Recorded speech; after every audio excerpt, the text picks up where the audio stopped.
I've gotten the bottom dash cover removed, so we're gonna do a couple of little tests before we proceed.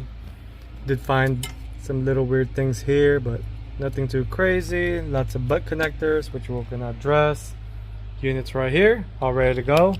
I've let it set for overnight just to see how it starts. So we're gonna go ahead and fire it up.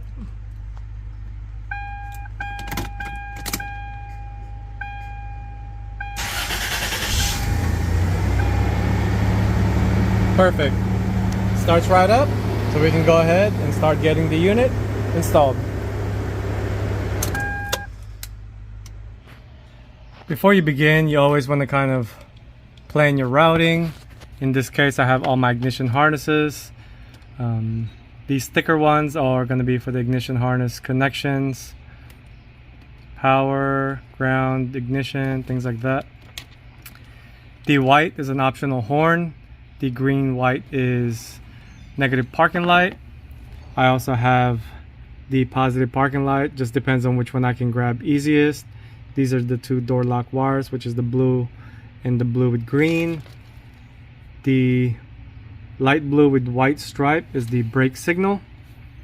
The yellow with the black is a tach signal. Obviously I got the antenna already mounted, and the black is ground. So we're gonna go ahead and always hook up the ground first before you make any connections as far as power goes. So found a bolt right behind there, so I'm going to go ahead and mount that and then show you what that looks like. Here's the first connection that you need to make. The stock ground point right there with those two brown wires. That's where you want to join the ground for the system. First step I did was route the ignition harness above the air duct tube. Make sure you give it enough slack, as you're gonna have quite a bit of moving parts back there, so that has to be avoided. It is currently tucked in more this way. It's gonna be zip tied along the harness. That way I know for a fact it's not gonna make contact with anything that's moving, especially that spring. And I went ahead and temporarily kind of just secured it for now. This is where all the connections are going to be happening, so I'm going to make sure to show you which wires are which. So let's get to it. First one you need to look for is the white and white with white red, or white red.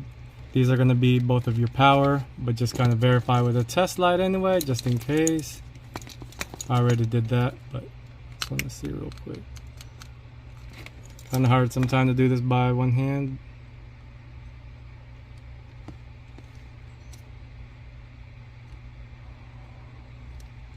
As you can see, light comes on. White, red, also power.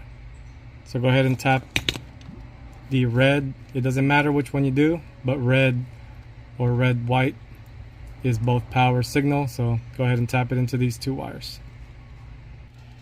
Made the first connection for both power, so make sure there's no wire poking out or anything sharp like that. Since I do twist and do a military splice, I've often sometimes seen people try it, but if you don't know what you're doing, there could be wires that's poking out and it'll make contact with other wires or poke another wire. So I always do this just to make sure, because I'd rather be poked on my hand and know that it's there than it do its damage and make contact with another wire. So if you've gone this far, you just made your first connection. Just to recap, I got all the ignition harnesses done. The 12 volt constant is the white to the red white of Compustar. White red to red. The black is the starter wire, so that goes to the yellow. The blue red is accessory signal, so Compustar will be a white colored wire.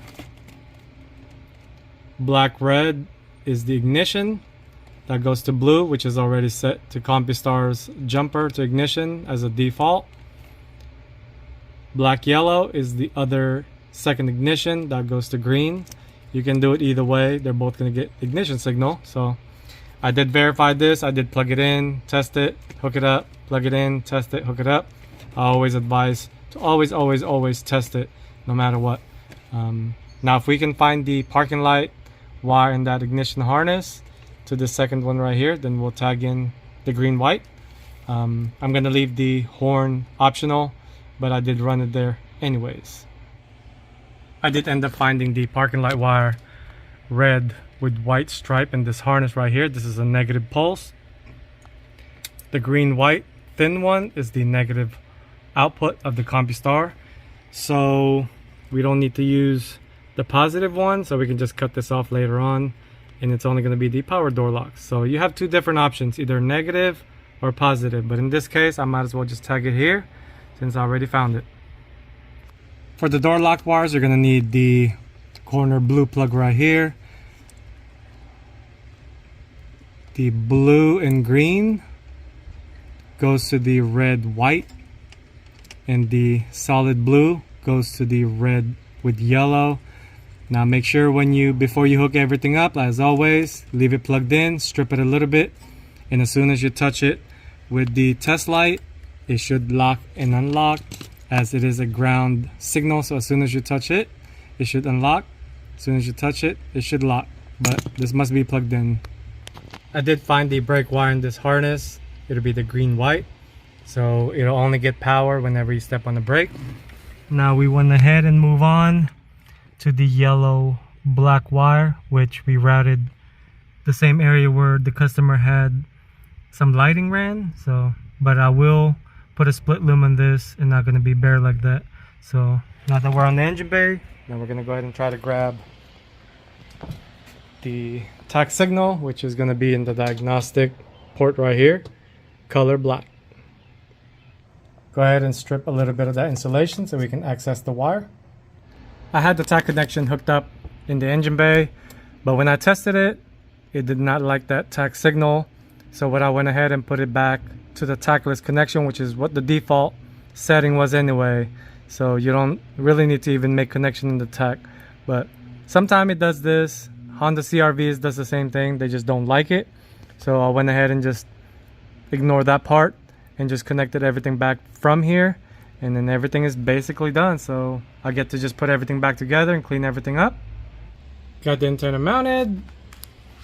This one was customer's install, so move it aside for now. Got everything kind of just buttoned up in this area, cleaning everything up. I got the unit mounted just around right here, and that's the one I was kind of referring to, is to make sure it doesn't make contact with that spring. So it is zip tied right there to the harness.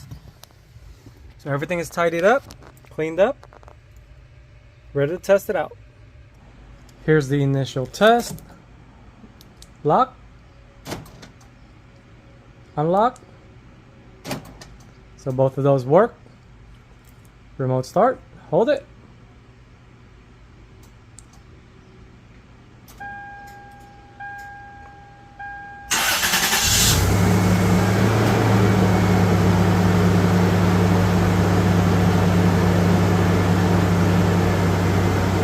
And just like that, the install is done.